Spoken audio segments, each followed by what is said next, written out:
I don't think this, what I'm about to say, has ever happened in the history of this channel, ever.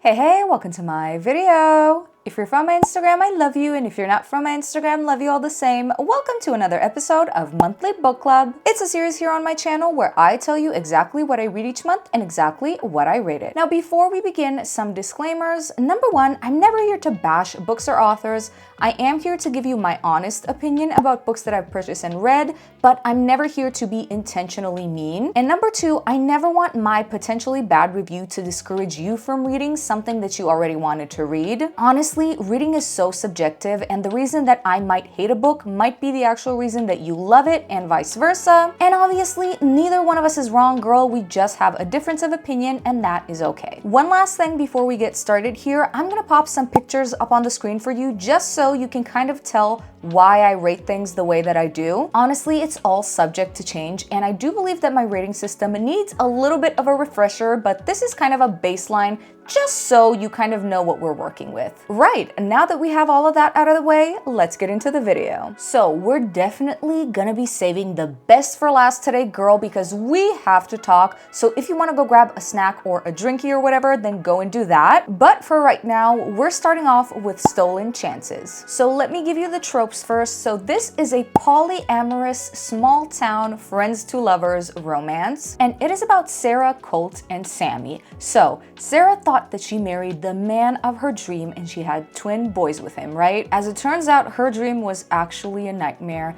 and now she is a single mom. She doesn't think she's deserving of love, but Colt and Sammy seem to disagree, and now Colt is her first love, and she always thought it should have been him that she was marrying, and Sammy is their like brooding friend who is also her brother-in-law's brother. And I'm just gonna cut right to the chase, girl. She really does end up liking both of them. But when danger steps foot in their small town, she's scared that nothing can protect them and that they won't have a happy ending. So now that you've heard a little bit about what it's about, let's get into the rating. So for me, this was 3 stars and 3 chili peppers. So again, let me start off by reiterating that this is a polyamorous romance, which I love that, and accidentally coincides perfectly with Pride. I did not plan this. However, happy Pride, my people. I love you. I love us. Stay safe and have fun this Pride. Now, let's get into the book. So this is not my first time reading about a relationship in which there is more than 2 people. I will say a lot of times prior to this, when I have read about it, it was mostly female-centered. So if it was 1 female and 2 or more men, the female would always be at the center of the relationship,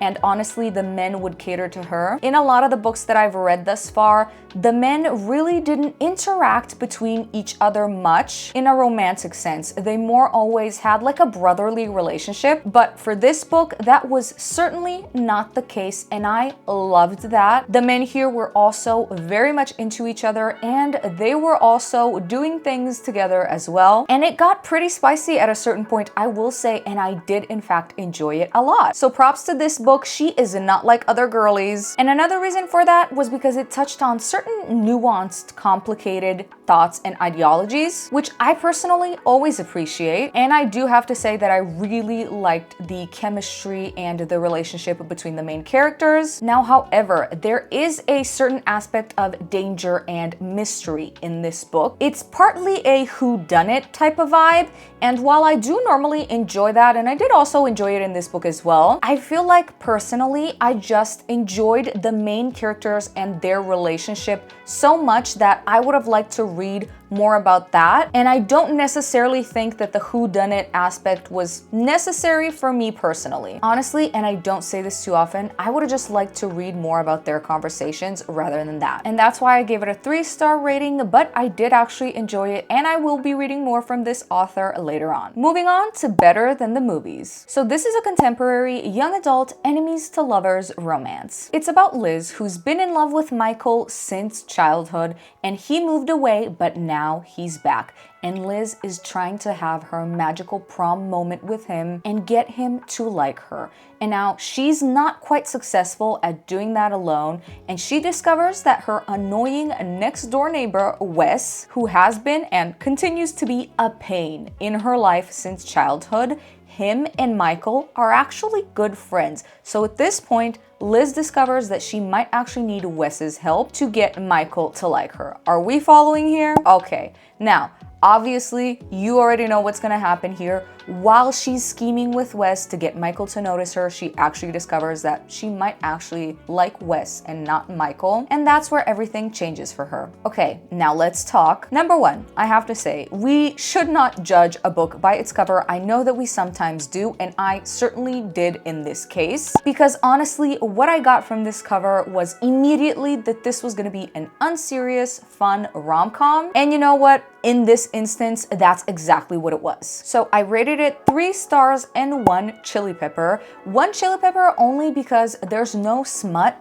just kissing. And to me personally, no smut is not a deal breaker as long as the tension and yearning is good, as long as the story is fun, and as long as there is chemistry between the main characters. I don't really need smut, so that's not really a factor for me personally, but I did have to let you know. So I honestly think that if you like cute 2000s rom-coms, you're probably gonna like this book. I personally did. It does read completely like a rom-com. I do only wish that it was dual POV. To me personally, dual POV just adds so much to the reading experience, and I always tend to want it. So that's one ding right there, and my second ding is that nothing physical happens between the two main characters up until, I believe, the 73rd% of the book. I'm gonna repeat that.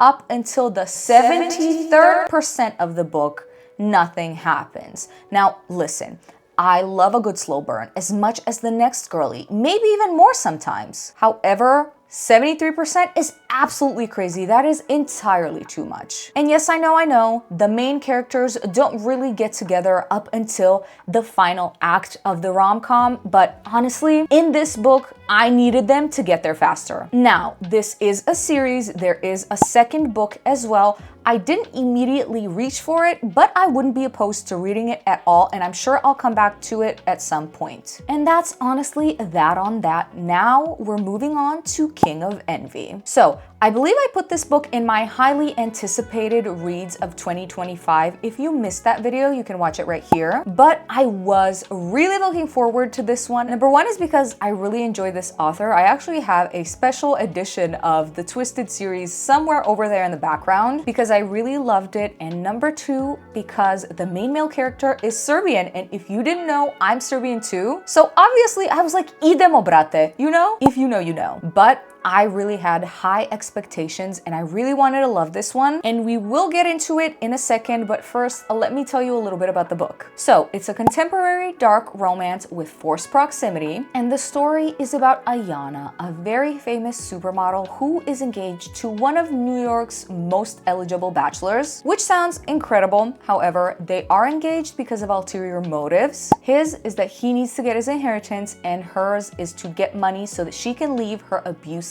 agency. Now, their best man is Vuk. Vuk is a recluse billionaire who is scarred. He's seen some things, and he doesn't really talk much, and he certainly doesn't really let people in his circle. But as it happens, Ayana's fiance is Vuk's best friend, and so naturally, he is the best man. Now, as the wedding date approaches, he's torn between loyalty and love, because yes, you guessed it, he is in fact in love with Ayana, and she's discovering that she might actually love him too. Juicy, right? Okay, let's dig in. So first of all, I rated this 3 stars and 2 chili peppers. So for me, a 3-star read is a solid, good book. However, I will say that I probably expected this to be at least a 4-star, and I'm gonna tell you why it's not. So as I mentioned, this is a dark romance that has some mafia elements in it, okay? And while I did really enjoy the main characters and their chemistry, at some point the book starts to shift focus from the couple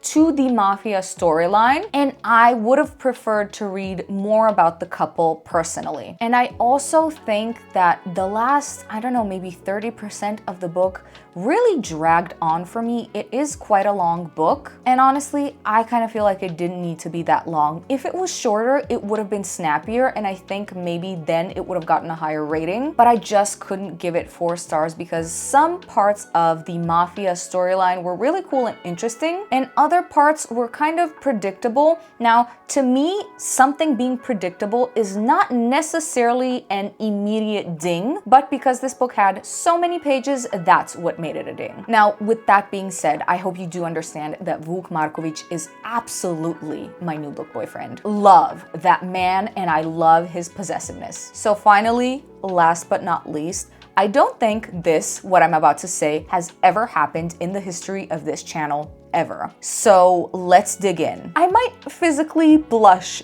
during talking about this book, and if you read it, you already know why and you get me. But we're gonna be talking about Kiss of the Basilisk. So before we really get into it, let me tell you the tropes. So this is a fantasy dark erotica, and when I say that, don't you dare read it on your break at work because it is very much not safe for work. And I know what you might be thinking. You might be thinking, how NSFW could it be? And now I want you to imagine the most unhinged things that you have ever read about. You're thinking about Haunting Adeline, aren't you? Okay, period. So stay there and then multiply it by like, I don't know, 100? Because this, what I read about in this book is so crazy that I think I actually might want to make a full video on this book alone because I want to talk and I want to expand. And there's only so much I can tell my best friend or my boyfriend without them looking at me like I am completely crazy. So you're gonna listen to me now. And before you do, I'm gonna give you a synopsis as always. So it's about 20-year-old Temperance, and Temperance, along with 13 other contestants, is going to be put in training with basilisks, yes, the snakes, in order to charm the prince and possibly win his hand in marriage. And Tem actually gets matched with the Serpent King, and that's when she figures out that she might actually stand a chance. Now, what could they possibly train? What could a basilisk possibly teach a human girl who's, by the way, never been kissed? I'm gonna try and be PG here and say the art of lovemaking. Wink, wink. But yeah, the basilisk, he boy, wow, what a good teacher. What a good teacher. Okay, so he teaches her many a things. Now, during her classes, teachings, learnings, I don't know, she starts to develop feelings for Caspin, her teacher, but she also gets pulled into the other direction as well because she's also starting to like the prince. At a certain point, she learns something about the royal family, and now she feels torn between two sides. And that is mostly because tensions between the basilisks and the humans are rising, and she doesn't know whose side she's really actually on because she can't seem to live without one or the other. Now, just that, by the way, I've described it, might seem like something we've read before here on this channel. Let me tell you a little thing. I have read nothing like this thus far, except maybe back in the day on AO3. But even then, I was more of a tame Wattpad girly, so I stand by the fact that I have read nothing like this. And with that being said, this, ladies and gentlemen, was not only a 5-star read, it was also 5 chili peppers. Now, if you've been on this channel for longer than 2 book club videos, you know that I pretty much always say that I don't know what a book would actually have to be for me to rate it 5 chili peppers. It would have to be something so scandalous, so never before seen, and wow, oh boy, did this deliver. I really want to completely spoil the plot and tell you why this was so scandalous, but I also don't, because while I was reading this book, okay, it was kind of like the first time I watched Game of Thrones and they killed off a main character, right? Now, I'm not saying anybody gets killed off here. I'm just saying that's kind of how it felt. Because I used to watch Game of Thrones and go, there's no way they're gonna kill this main character, and then they did. And then I sat there kind of going like this, and that was my exact same expression for this book. Because the thing that I thought, there's no way it's actually gonna happen, actually happened. And I'm being really vague because I so bad don't want to spoil this for you, but I also so bad do, but I'm not gonna. All I'm gonna say is that when it comes to smut, the things written in this book are definitely things that would make the devil blush. And also, when it comes to the smutty aspect, I very much felt like Brittany Broski the entire time. You know that meme of her trying kombucha for the first time. She's not sure if she likes it, but then she says she does, but then she says she doesn't, but then she says she does. That was kind of my journey when it comes to the smutty aspect of this whole thing. And as I'm remembering everything and as I'm explaining it to you, I am actually sweating because it's really like, what the hell did I just read? But you know what? In a fun, different, unexpected way. The plot, obviously, as you were able to hear, is immediately fun. And I also like the main female character. She definitely marches to the beat of her own drum. And I also love the chemistry between Tim and the Basilisk. And when it comes to the storyline, it is absolutely so batshit crazy. So much so that I could not put it down. I kept literally reading on when I didn't have the time. I kept pushing back my obligations to read this book because it's just so unexpected and kind of shocking, but also immediately fun. And there is gonna be a sequel, and you know I'm gonna read it the second it comes out. And I'm gonna be back here and I'm gonna be yapping about it yet again. But until the sequel comes out, I urge you to go read this book because mostly I just need somebody to talk about it with, because to this day, I cannot believe my eyes. That's all I'll say. Now, the last thing for today, we're moving on to rapid fire ratings, which is a segment where I just quickly tell you what I rated the other books that I've read this month. And I don't really expand as to why the ratings are what they are. I just kind of give you one sentence and then we leave it as is. I could explain further in the future in some other video if that's what you really wanted, but for right now, it is what it is. So first of all, Falling Embers, 2 stars, 2 chili peppers. When it comes to the emotional and romantic side of this book, everything, the kiss, the first time, just sort of everything overall fell flat for me, and that's why it was 2 stars. Inside Job, so again, 2 stars, 2 chili peppers. I'm honestly not really feeling their chemistry. There is a cool twist that happens at about 84% of the book, but also at the end there, way too many complicated and complex things happen that just wouldn't realistically be able to get solved as fast as they were. So that also kind of took me out of it. Moving on to Stay For Me, this is a 5 star and 2 chili pepper read for me. I have a very special relationship with this author because I just love everything she ever puts out. And the first book of this series that I ever read was definitely one of my favorites, and it got me out of this really long, boring reading slump. So I also have a special relationship with this series. I would love to tell you I'm unbiased, but as you can see, I'm not, but I just love her, and that's that. Deep End by Ali Hazelwood, 3 stars, 2 chili peppers. I talked about this book in depth right here, so you can check that out if you want. But otherwise, all I'll say is the storyline just had too many plot holes and it didn't make too much sense for me. But with that being said, I didn't hate the book. I actually did enjoy it, as you're able to see by my rating. And honestly, that's it for today. If you made it this far, you deserve to be paired up with a basilisk, and that's all I'm gonna say on that subject. But if you enjoyed this video, then please consider liking, subscribing, maybe even commenting, and I will definitely see you in my next one. Bye!